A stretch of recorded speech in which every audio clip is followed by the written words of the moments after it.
Namaskara and welcome back to Tax Talks by TNC Sridhar, your simple guide to taxation, finance, compliance, and legal awareness.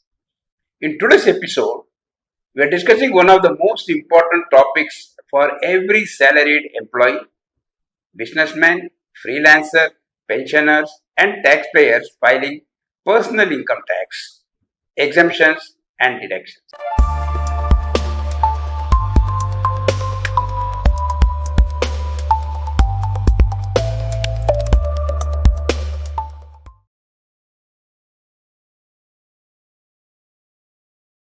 Many people think filing income tax return is complicated, but the reality is once you understand the basics, it becomes simple and extremely beneficial. Today we will understand why filing of income tax return is important, different exemptions and deductions, common mistakes people make, and the important forms like 15G, 15H, Form 12BA, deductions under applicable provisions.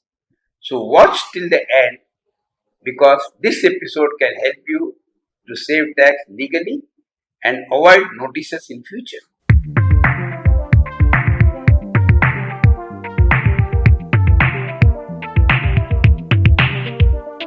First, let's understand what is income tax return. An income tax return, commonly called ITR, is a form through which the person reports income earned and taxes paid, deductions claimed, and tax liability to the income tax department. Filing ITR is not just a legal responsibility. It also provides several benefits. For example, easier loan approval, visa processing, financial credibility, carry forward of losses, and proof of income. Many people ask, who should file income tax returns? Generally, salaried employees, business owners, professionals, freelancers, pensioners, rental income earners, and people with taxable income beyond exemption limits should file the return. Even if it is not payable, in many situations, filing of return is beneficial.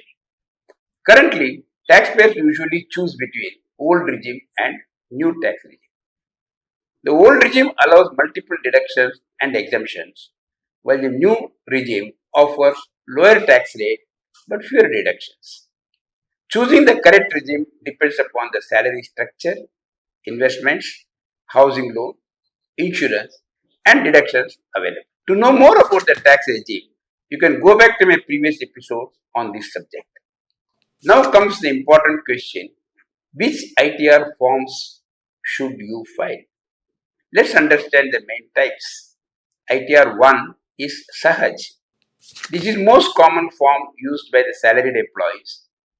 You can use ITR 1 if your income is below 50 lakhs, you earn salary, one house property, and other simple incomes like bank interest. Basically, if you are a normal salaried employee with straightforward income, this is probably your form. But remember, if you have a business income, foreign assets and capital gains from stocks, you cannot use ITR 1. ITR 2. Now, this is for the people who do not have business income but have more complex earnings like from stock market profits, multiple house properties, foreign income, cryptocurrency gains, or income above 50 lakhs. So, if you are investing in shares, mutual funds, or crypto, chances are that you will be required to file ITR 2. ITR 3. This form is the business owners and professionals. If you are a freelancer, YouTuber, influencers, consultant, doctor, lawyer, shop owners, or running any business, then ITR 3 may apply to you. This form includes business income and professional income details. Then ITR 4 called Sugam.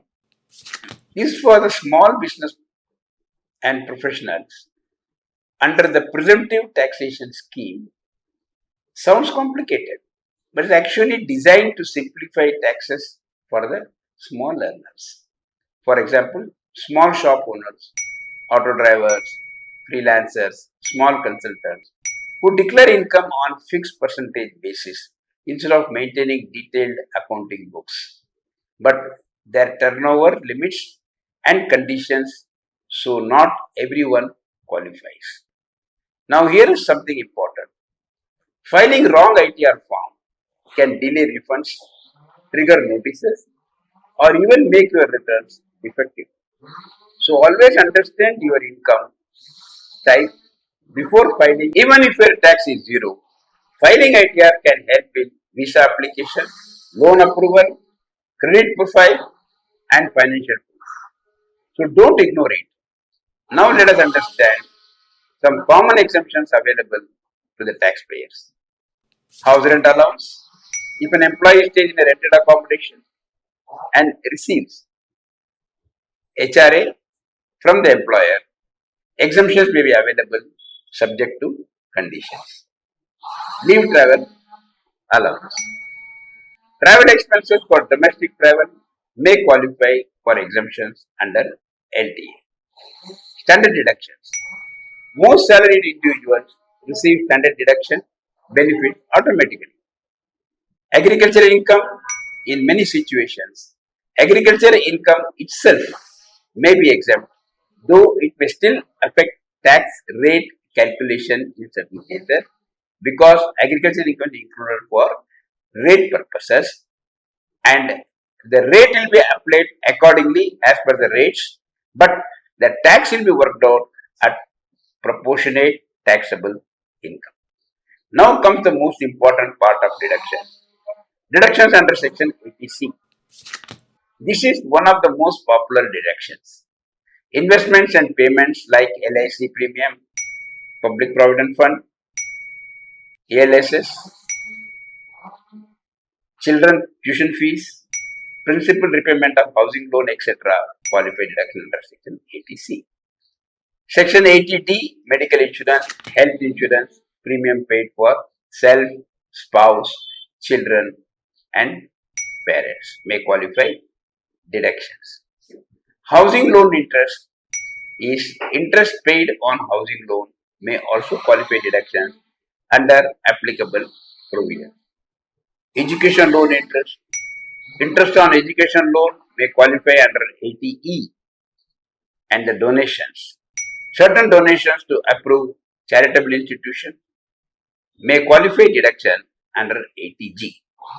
Now there are corresponding sections under the new Income Tax Act 2025 that also may be verified accordingly. Now let us discuss the two very important forms that may deposit holders and senior citizens should know. 15G. 15G is generally submitted to individuals below 60 years of age requesting the bank not to deduct TDS on the income provided taxable is below exemption limit. This is commonly for the fixed deposit, recurring deposit and other interest. Who can submit Form 15G? The person can submit form if they are an individual or an HUF, they are below 60 years, they are resident Indians, their total taxable income is below basic limit and total interest income below taxable limit, and who should not file are that senior citizens above 60 years, people whose taxable income exceeds exemption limit, NRIs. Even if you submit Form 15G, you still need to report the interest income while filing ITR.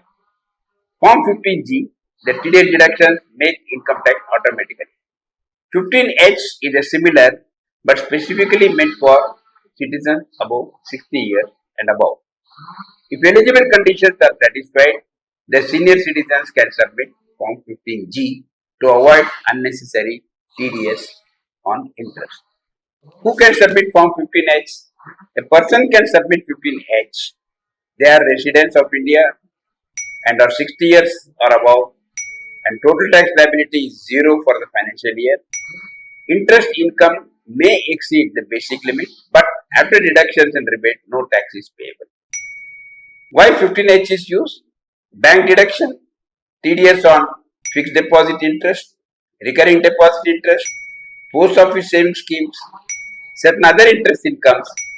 Senior citizens whose final tax becomes zero can submit Form 15H. So the bank does not deduct TDS unnecessarily. Here I would like to specify that in the new notified rules of the Income Tax Rules 2026, 15G and 15H have been unified into a one form, that is form number 121. So that you should remember that these two 15G and 15H have been combined into one form, that is 121. Suppose a retired person earns 3.8 lakhs as fixed deposit and claims a deduction under 15C and 18TTB. After deduction, the taxable income becomes nil. In this case, they are required to submit Form 15H to avoid TDS. Submitting Form 15H prevents the TDS deduction, but the income must still be reported while filing the return. It is not a way to hide income. It is only to avoid unnecessary deduction where no tax is payable.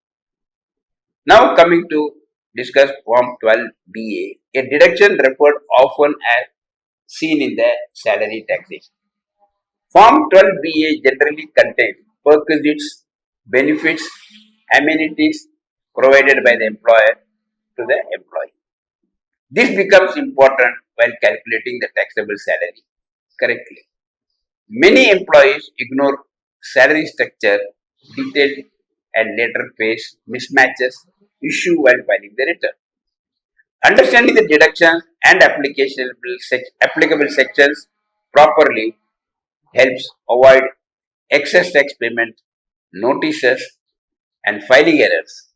Some common mistakes taxpayers make are not reporting all bank statements, mismatches in Form 26AS, incorrect deductions claim, wrong bank details, selecting wrong ITR forms, and missing filing deadline.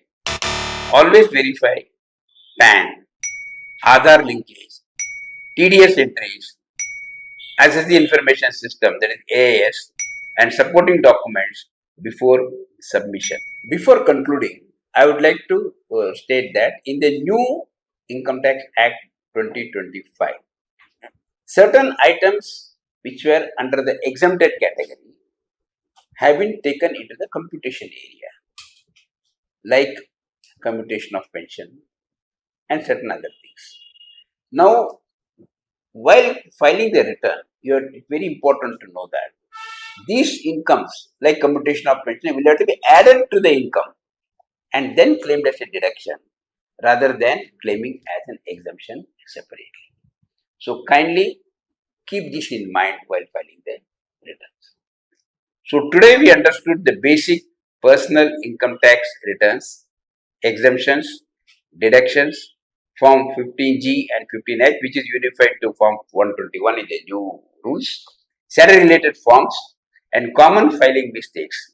Remember, tax planning is legal, but wrong reporting can create unnecessary complications. Proper filing not only saves tax, it also builds your financial credibility. In our next episode, we are bringing a very interesting real life cases discussing on gambling, cricket betting, card games. Are they legal or illegal? Can income received or disclosed or not? And what are the tax implications involved? So don't miss that episode. Please like, share, and subscribe to our channel. Also comment your questions below. We'll answer them in the upcoming episodes. So see you next Thursday at 12:30 p.m. Until then, stay aware and stay tax smart.